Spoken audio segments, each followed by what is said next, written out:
JJ McKeever for Common Sense. I want to chat about a couple of my pet peeves this morning. They both concern the internet, and one is spam. One of the reasons our cyber highways are so jammed is because of all the crap that either comes across the internet as advertisements on here or dumped in our email. My spam filter does a pretty good job of separating what's real and what's pretend mail, but I'm amazed at how much accumulates in the spam folder. I used to check it to make sure nothing real got in the wrong folder, but there's just too much of it anymore. Now I just hit delete and get rid of it all. It's like the modern version of a snake oil salesman if you ever read the subject lines of some of that garbage. If I believed any of it, I could be $10 million richer thanks to a prince in Nigeria, and I would never have to worry about being bald, we see how that turned out, or ever have any sexual issues. And I found that just by reading the first 10 spam emails in my folder, I read all that. Second topic I want to talk about today is Craigslist. You see, when I first started out as a freelance writer, I advertised across the country on Craigslist. It's difficult to pay for advertising when you are a small business owner and the local area doesn't provide enough customers for what I do. Craigslist was a huge help for me. There was a point where businesses or people working on books gave me enough editing and writing clients. I was overwhelmed. I felt great that I was doing what I wanted and living out my own little version of the American dream. Now don't get me wrong here, I wasn't getting rich, but I was comfortably paying my bills with a little bit left over. Then Craigslist decided there was too much spam or something on their site, and they deemed themselves the protector of local businesses.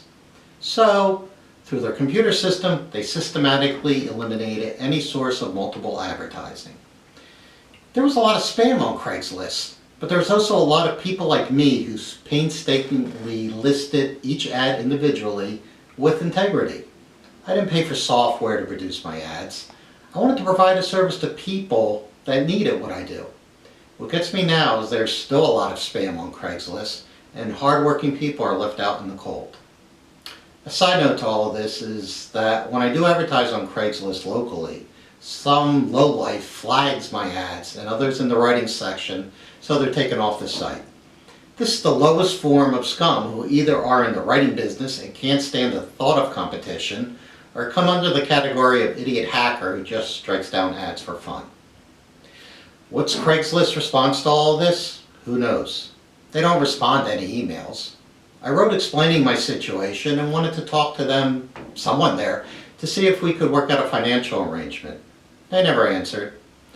I've seen an example of Craigslist responses on the internet to people in similar circumstances. They come across as arrogant and snarky in their answers to people. Nice business model. And in America, where too many people are out of work and striking out on their own, Craigslist could be a godsend for the very small business owner.